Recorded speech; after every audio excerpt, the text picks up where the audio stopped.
Europe 1. Le talent de la France bouge. C'est vous, Laurent Leclerc, l'autre talent de la France bouge ce soir sur Europe 1, cofondateur de SMAPN. SMAPN existe depuis 2018. Elle est née à Toulouse, c'est ça ? Tout à fait. Et vous allez pitcher. Tiens, SMAPN, c'est quoi ? Vous aussi, vous faites partie de ces solutions qui améliorent la vie des commerçants. On vous écoute.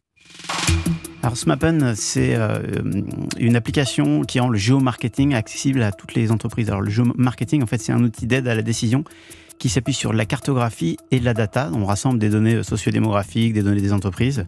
Et ça permet d'optimiser sa stratégie sur différentes thématiques. La stratégie d'implantation, où est-ce que je vais implanter mon prochain point de vente, mon prochain entrepôt, usine, etc.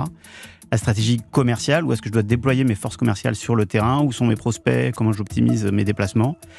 Également la stratégie marketing, où est-ce que je vais cibler ma communication pour avoir le plus d'efficacité, que ce soit en digital ou en communication classique. Également la stratégie opérationnelle, quand j'ai des gens sur le terrain, comment j'optimise mes zones d'intervention. SMAPN, aujourd'hui, c'est 20 personnes, plus de 1000 clients dans près d'une trentaine de pays. On génère 2,5 millions de revenus annuellement sans avoir levé de fonds.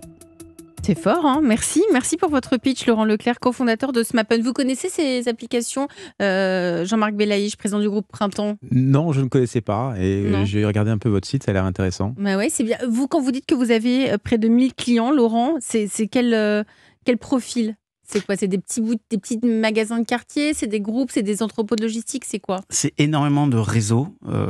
Les 2/3, c'est des réseaux. Des franchises, vous voulez dire ? Donc, les franchises, c'est 40% de notre activité. Donc, beaucoup de franchiseurs, mais également des réseaux succursalistes.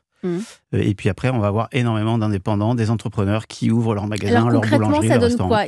Ils regardent l'appli et ils se disent quoi ? Est-ce que vous pouvez nous donner des exemples pour qu'on comprenne bien ce que c'est ? Concrètement, c'est je vais ouvrir un magasin à une adresse, je vais pouvoir dessiner ma zone de chalandise, donc souvent c'est ma zone d'influence en fait, donc souvent en temps de trajet, 15 minutes à pied ou en voiture.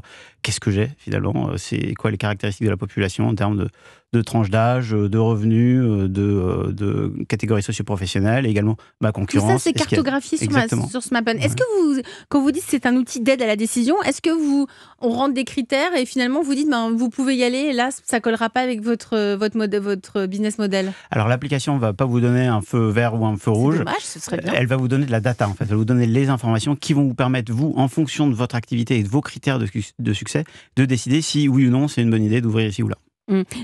Aujourd'hui, c'est uniquement en France ? C'est France et international. Donc, à New York, ça pourrait être possible d'ouvrir un magasin à New York. Aujourd'hui, près de 30% de nos clients sont des entreprises américaines. Ah oui. Donc, et c'est quoi ? C'est du retail c'est de la restauration ? Tout secteur confondu. Donc, ça dépend des pays. En France, dans la franchise, la restauration est très représentée, mais il y a du retail, il y a beaucoup de services à domicile, services à la personne. Enfin, on touche vraiment tous les secteurs d'activité. Mais vous dites que c'est un abonnement mensuel, mais une fois qu'on a choisi notre lieu d'emplacement, qu'est-ce qui fait qu'on va rester sur SMAPN ? Alors, si on est un entrepreneur et qu'on ouvre une boulangerie, on ne va pas rester. Ouais. Si on est un franchiseur et qu'on ouvre en général des magasins quasiment tous les mois, on va rester.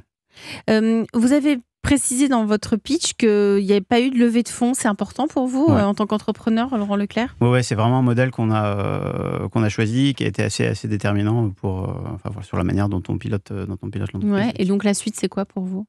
Et la suite, c'est continuer le développement sur plusieurs axes. Un, sur l'international, on accélère énormément sur les États-Unis et le Royaume-Uni en ce moment. Et l'objectif après, ce sera de continuer sur d'autres pays, notamment des pays d'Europe. Et également de diversifier sur d'autres cas d'usage. On s'est beaucoup focalisé sur la stratégie d'implantation, mais il y a beaucoup de cas d'usage, j'en parlais, sur la stratégie commerciale pour équiper les équipes commerciales. Et est-ce qu'on est capable de voir, par exemple, si on a un magasin, par exemple dans un arrondissement de Paris, on voit qu'il y a moins de monde, est-ce que ça peut entraîner à fermer un magasin pour le placer dans un autre quartier où il y a plus de passages ? Est-ce que tout ça, ça fait partie aussi de votre offre ? Effectivement, ça peut être des décisions qu'on peut prendre de repositionner un magasin pour avoir un meilleur potentiel. Du coup, est-ce que vous pouvez nous dire si le magasin Printemps dans la rue à New York, c'est une bonne chose ou pas ? On va pouvoir donner des éléments.